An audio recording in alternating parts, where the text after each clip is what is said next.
Hello and welcome to the Daily Grind here on Latte Firm. It is Monday, the 16th of June, and the transfer window has reopened. Mikel, Andrea Berta, what are you doing? Have we signed anyone yet? I'm really pleased to be joined by a long-standing friend of the channel, Simon Collings. Simon, welcome. How are you? I'm good, thanks. How you doing? I'm really well. Thank you for making the time to join me. The first question straight off the bat, Si.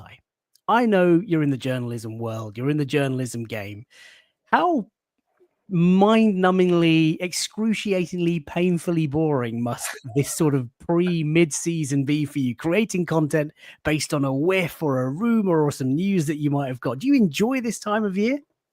For me, no. I mean, you get some journalists who love the transfer window and who are, very good at it. David Ornstein's a prime example of that. And I think you get some people who come into their element in the window. For me personally, the bit of the job I've always loved is the games, analysing the games, the tactical side of it, interviews, getting the stories behind people, the transfer side of it. I mean, when it picks up, it can be so exciting. I think we're in that awkward moment where, the players are on holiday.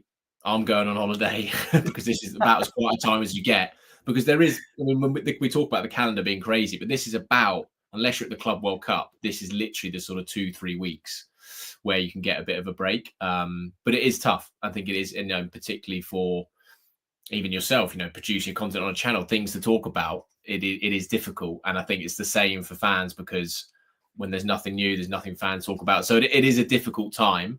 I'm hoping that over the next few weeks, things will move along, and this kind of dead period will be at an end. Yeah, we need it. It's been tumbleweed so far. And listen, Si, you've been following Arsenal, reporting on Arsenal for a long time. Last summer was massively disappointing, having pushed City the year before to that final weekend. January came and went. We didn't add anybody. There's a lot of pressure on Arsenal to do a lot of things this summer. I guess your opening question before we look at the slides, and today we'll talk about Gyökeres and Šeško. That seems to be the news over the last sort of 28, 48 hours, stroke weeks, months, years.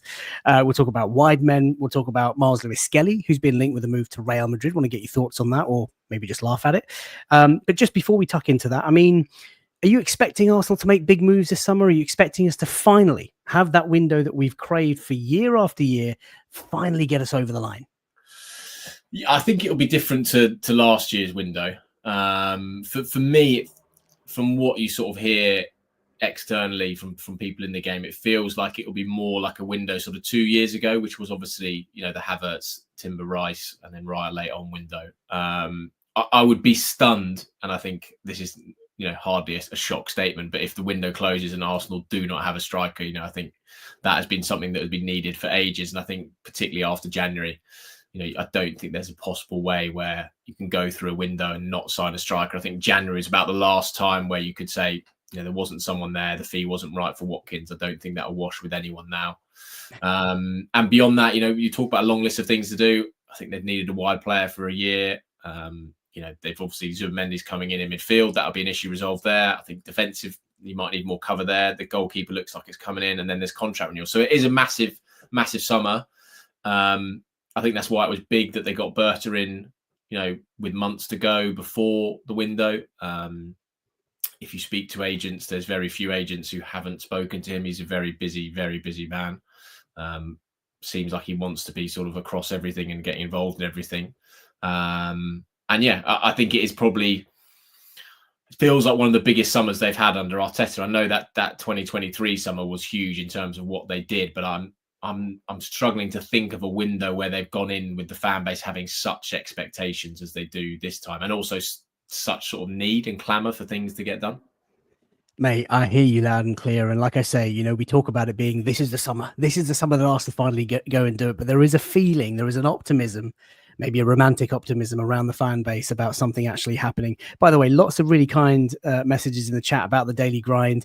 I love making this content for you. If you're tuning in for the first time, please do like the video, subscribe to the channel. On our way to 25,000 subs. This is just a daily sort of feature. We're going to talk about any news in the last sort of 24 hours. I've got obviously Simon Collings today from Standard Sport, Elliot from the Arsenal Vision podcast on Wednesday, Michael Timms, Tea with Timsy, the host of Live from N5, Arsenal.com on Thursday. Next week, we've got Sammy Mockbell, we've got Rory Talks Football, Alex Moneypenny of the Different Knock.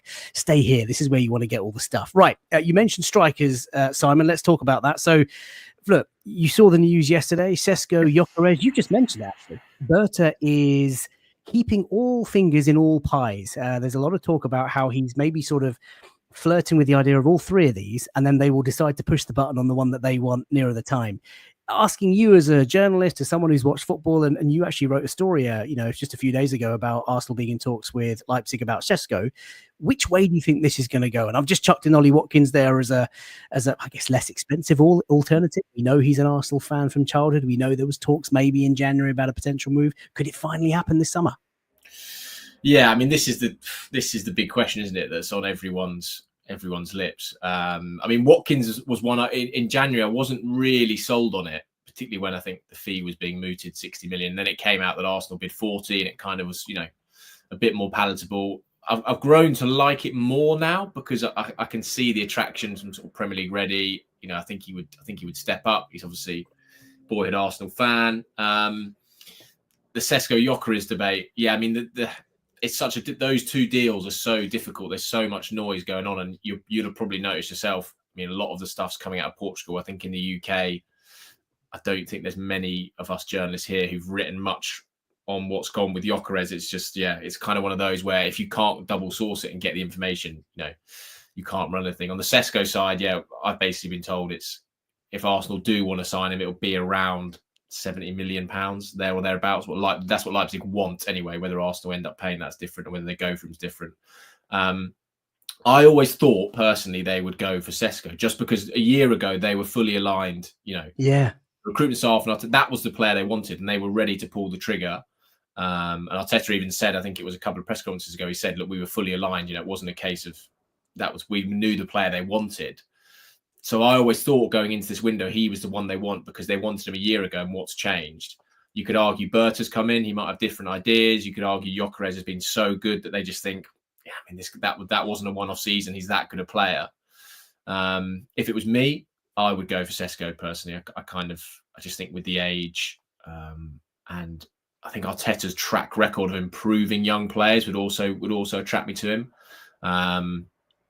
Gyökeres just worries me a bit. I think Sam Dean tweeted the other day, there was an Opta stat or something that's saying I think 11 out of the 18 teams that Opta rank as being League One level. Yeah. Which just concerns me. And I fear, there was a debate, I think it might have been on the Arsecast, they were talking about it, saying how, Gyökeres is sort of a now signing. But I think Arteta has been so good at developing these players. I think that's one of his biggest strengths. I don't know why you wouldn't go out and sign one of the most exciting young forwards when you look at what Arteta's done with, Saka, Lewis Skelly, Waneri, even Odegaard to a degree. These young players who he's elevated. I think that's why I would just almost want to play to his strength and do Sesko. But it is the big question of the summer, isn't it? And I think it's going to be talked about when it happens, because I think everyone's going to look at it with the prism of why didn't they go for this one, or could they have gone for this one? I think as a fan base, it's just going to be trying to get everyone behind that move when it finally does take place. Well, we did a feature yesterday on Sesko and Gyökeres and playing styles and profiles and differences in sort of ability and what they've been through this season. So if anybody's tuning in and wants a deeper dive into that, check out the channel feed. They are very different players. Like you say, Simon, Sesko is the younger sort of project. He's got all the raw attributes, the height, the frame, the aerial ability, the pace, to really develop and maybe become one of the world's best centre forwards. Gyökeres is a goal machine. I think we're tarnished by the Darwin Nunez sort of coming over from Primera Division tax, where he was a goal machine there. I still think in my head, in my heart somewhere, that Darwin Nunez could explode at any time. Like, he is capable of outdoing XG and he could have a worldie of a season. But I think there is that sort of caveat. Ollie Watkins, proven in the Premier League, acclimatized, obviously English born and bred, could come to Arsenal and do bits for his childhood club. Maybe there's a chance that we get maybe two out of these three over the line. It could be, one of the big two that we've just talked about, if we're talking a fee of 50, 60, 70 million pounds. And maybe there's a last dash sort of scramble for Ollie Watkins near the end of the window because Villa have got their financial situation. Interesting to see how the window unfolds. If you had to bet on one, if you had to pick one, would it be Sesko for you? If I had to predict who they would get, I would probably stick with what I thought before the summer in Sesko, because I just come back to, a year ago, that was who they wanted. That was who they all thought was the player they should get. Okay. So what's that much time. Well, you've made the chat very, very happy. Let's move out. Let's move out to the wide sort of players. A few weeks back, I did one of the very first sort of daily grind shows. We looked at all the different wingers available, and of course, Leroy Sané was available. He's now gone. Brian Burmo was available. He now looks like he could be gazumped by Spurs, and Thomas Frank sort of going there. I mean, we're left with Rodrigo of Real Madrid. There's been talk about Antoine Semenyo, an Arsenal fan, Premier League proven, of course, doing some great things down at Bournemouth. I've put in some left field stuff there on the right-hand side. You've got Mitoma at Brighton, he's got a thesis in dribbling, apparently. You've got Eze, who's had a fantastic season at Palace. Not quite a winger, but lots of Arsenal fans really like the idea of Eze coming to Arsenal. You've got Ademola Lookman, who's doing, bits in Italy at the moment. What are you hearing, Simon, in terms of, wide players? Is Rodrigo the name that everyone is talking about and the one that maybe you're firmly behind?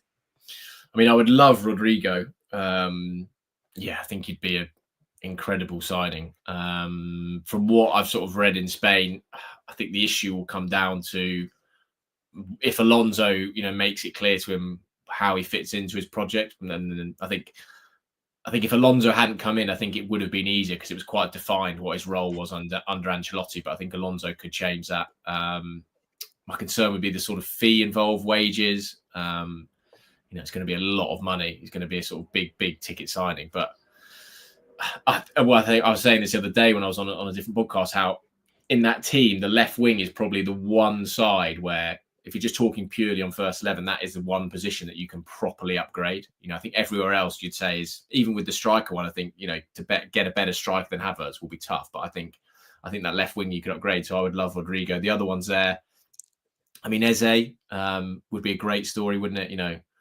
Started his career at Arsenal, boyhood. Yeah. Loves the club. Semenyo, I think there's a lot of Premier League clubs who are looking at him. I think he's sort of about 50 million. I mean, beyond that, Nico Williams, his wages have always been an issue. I think he'd be one of Arsenal's biggest earners because of the I don't think he pays tax in Bilbao, which makes it difficult. I mean, he was one of the options. When we did a show a couple of weeks back, he was definitely on the slide pack, but he, it looks like he's going to end up going to Barcelona of all players. Maybe Arteta finally gets Rafinha, but I can't see that happening. I mean, Rodrigo, someone I would love. I think he's really. I mean, another Leipzig buy. Yeah. I don't know. I mean, years ago he used to be with Darren Dean, was his agent. He's obviously got links to Arsenal. I don't know if that is still his agent, but and Leipzig, I think, are in a position this summer where they're quite open to selling players because of no European football.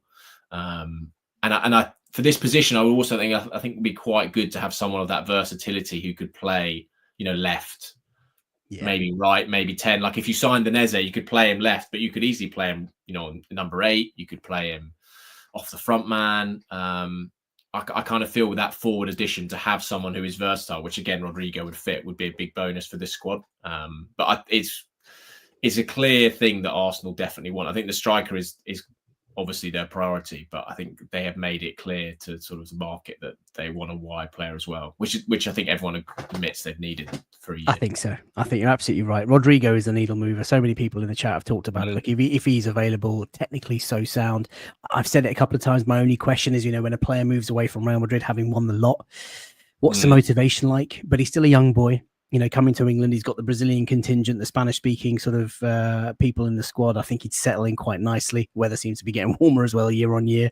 Semenyo is one who really does stand out, but not because I've been watching him closely or anything. I remember the Sky Sports Monday Night Football team. They did a team of the calendar year, and they did a team based on stats, and his work off the ball, as well as his output, of course, really surprised me. And that was one of the reasons why they'd included him. Eze, I've said for a long time, Si, like I'm really in love with the idea of a boy coming back to his club, having gone through the academy. I just think in terms of priority, because he's not an out and out winger, he can be used in a number of positions. You're absolutely spot on, but I think he's like a nice to have signing if we address everything else. So it'd be really interesting to see how this sort of unfolds. And I guess the pressure now is on Big Bertie. Time to get to work. The window is open today. We've been talked about we've been talked to about Kepa and Zubimendi, and that was mentioned in the chat. I mean, Dan asked earlier, so are they effectively done? Are you convinced that Kepa is going to be our backup goalkeeper next year? Zubimendi will be our player, and then lead us into the conversation that if we get Rodrigo and Sesko, as you've just sort of, they're your two favourites in the previous two slides. How good a window is that for Arsenal? I mean, if they get all 4 of those done, that is a hell of a window. A, from a financial standpoint, and B, just from a recruitment level. I think that Rodrigo one will be so tough to do, but I think it's one of those, you kind of said it best there, where if a player like that is on the market, you've got to at least try and be in the conversation. And I think Arteta said that towards the end of the season. He sort of said, when the best player is available, you've got to try. And, I would like to think that if they had a sniff that there was a chance of Rodrigo, they'd at least look at it, even if it turns out it's not possible. In terms of Mendy and Kepa, Kepa, everything, it sounds like it's moving towards actually be done. The same with Zubimendi. I know there was the sort of stuff in Spain that came out from Real Madrid end, but everything I've heard from the Arsenal side is that they're confident that it will get done. And he's a player that I think it was because of the timing when it came out, that it was January and there was Arsenal were desperate for a striker. It was, we've sorted out a deal, not for now, and it's for a holding midfielder. It went down quite badly, but I think after the Nations League games, where everyone kind of saw him play in an elite level team, I think that shifted the move around him, and I think he will be. Yeah, I'm really excited by what he'll bring to that midfield, because I think it's a bit of a different profile from what they've had there. And just the way I think he could, certainly with the likes of Odegaard, I think he could get more out of him. That's a signing that has got me excited now, whereas in January it kind of, I don't know, I think like everyone, I was a bit just kind of underwhelmed by it, because it was just not what Arsenal needed at the time, particularly when he wasn't even arriving then. Yeah, I mean, look, there's no doubting he's a top player. I can't wait to see what he brings to Arsenal. I still think we're going to be short midfield, but it's maybe a conversation for another day.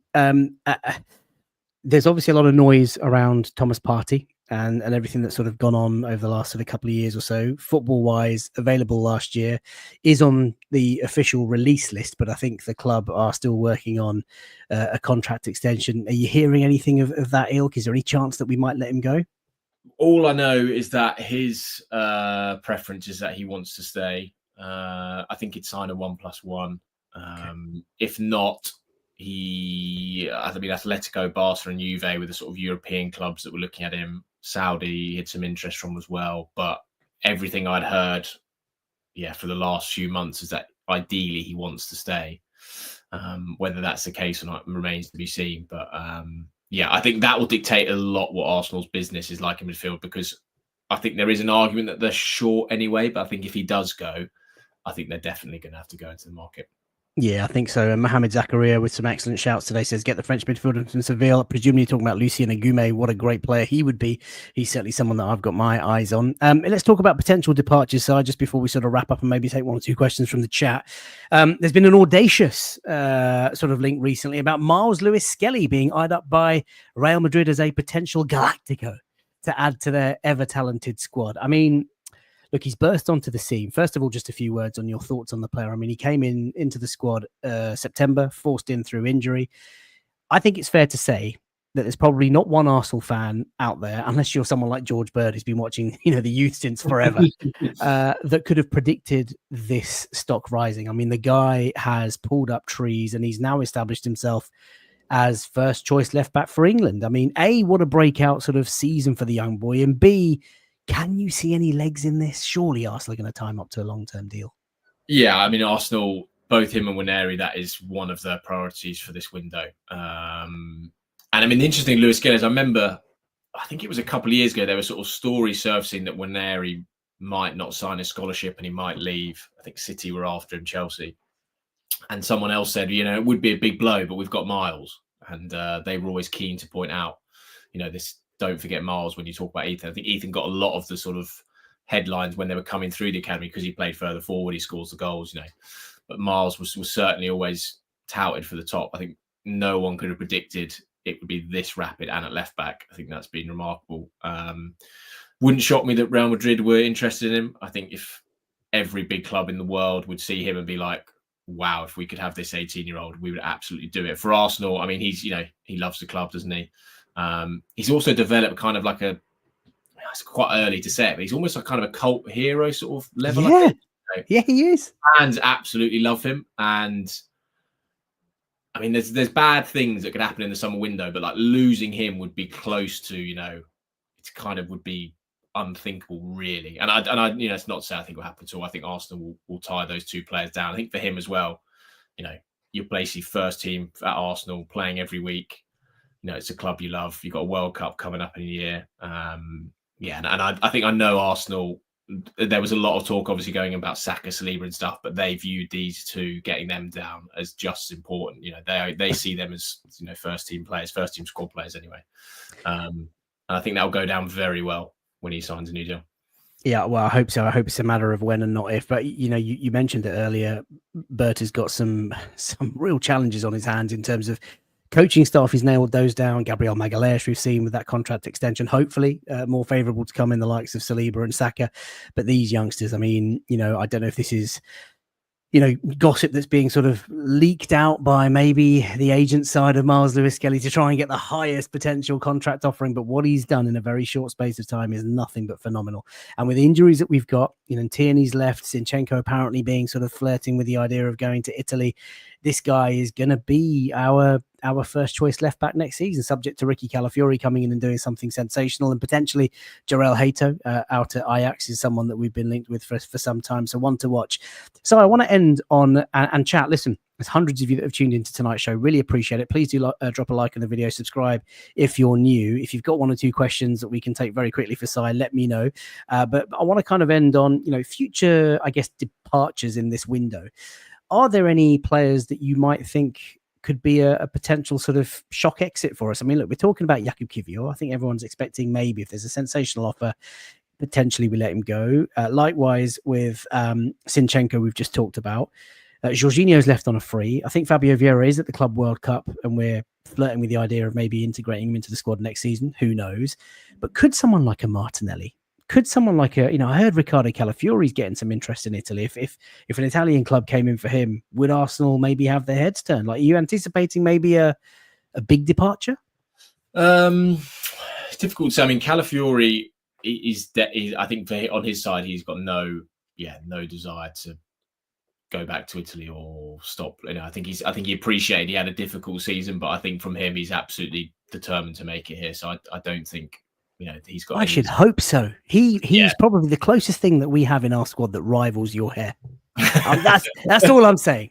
No, go on, mate. Sorry, I didn't mean to embarrass you like that, but you get it. You get it. I think. I mean, his flowing locks are sensational. Purely for marketing purposes, he needs to stay around. But no, I think for him, I think he feels like a player who needs a full preseason. Get fully fit, have a proper go attack at the season, which is the right mindset to have. It wouldn't shock me that clubs are interested, but I know from his side, I think he's determined to make it work. I mean, the Martinelli one is the only one when you look in that kind of in that squad and think if someone came in, it's sort of him and Trossard, isn't it? I think Trossard you wouldn't get probably the fee you'd get for Martinelli. That's the only one where you wonder. I haven't heard anything to say someone's coming in for him, but that I would be interested to see what would happen at Arsenal if a bid sort of north of 50 million came in for Martinelli, what would the reaction be? But personally, for me, I would want to keep him because I kind of feel like that forward line needs adding to, not losing players. And he's still only 23, Si. He's still a young boy. You know what I mean? And I think I think he's had a difficult, probably, that brilliant season, didn't he? The first year Arsenal fought for the title, 22-23. He's had a difficult few years. And I just think with players that someone who's still young, that happens. It's not all completely linear and a straight line to success. Like, there's going to be dips. I think when he's got 2 years, he's got an option on his deal as well. I would be tempted to say, look, let's just try and give it one more year. If we get a new forward in, might that bring a bit more out of him? He might get a bit more used to try and playing with that, playing through the middle a bit more. I don't know. I just feel like I'm not sure the market would be there for him if you wanted to sell him anyway. And also, I still think there's something there, so I'd want to keep going with him. But beyond that, I look in that squad and I can't think who else would be the big sort of sale. Sure. Certainly that you'd want to let go anyway. No, quite right. I mean, Arteta's cobbled together this group of players, and I think Arsenal fans have just grown an association to them. But we saw a couple of years ago Aaron Ramsdale, a fan favourite, being moved on, and Arteta moved and raised that ceiling, and Raya's come in and he's done absolute wonders. So who knows? A couple of questions. One from a Patreon member, Wayne's World 20 _, also part of the Latte Firm sort of group. He asked, "How do you enjoy reporting on PSR? Do you guys even get like PSR? Like?" It must be so boring. I mean, no one has any faith in it. Like, what's the sort of journalist feel? Do you always feel a little bit like, sort of, do you grind your teeth when you're asked to write something Yeah, on spending and stuff? it isn't interesting because it has become like football finance. I remember David Conn years ago at the Guardian was probably one of the first, football finance journalists who moved into that field. And they do get them a bit more now. I mean, the Athletic hired one fairly recently. I mean, for me, my sort of default is I sort of ring Kieran Maguire. That's it. A lot of people He's probably know. And legend. I say like, right, Arsenal's accounts will come out. Can you please break this down for me? And I then normally run it as like an explainer article on the website. And I think, for me personally, it's becoming a field that is almost so specialized, football finance, because I find it very complicated that you almost have to defer It's too to technical. people who kind of know what they're talking about. Not to sort of sell myself badly there, but I think it's an area where it is so specialized and so difficult, and some of the rules are quite difficult to understand. I mean, It's technical. It's too technical. The simplest thing I've always been told by people at the club is always actually like the Premier League ones aren't actually as hard to comply with as the UEFA ones. The UEFA ones are the strictest ones, the hardest ones to do. But Arsenal are in quite a good position. I think that for the last accounts, their wages were about sort of 50% of turnover, and you want to be under 70%. So that's pretty good. Like compare that with Villa. I think Villa's wages are 90% of their turnover. Yikes. So, and Arsenal as a club are very, very hot on being within the regs, which is probably, when you've got Tim Lewis, Richard Garlick, who are lawyers, probably why. And they've just hired Berta, who's a former accountant banker. So as a club, they always want to be strictly within the limits.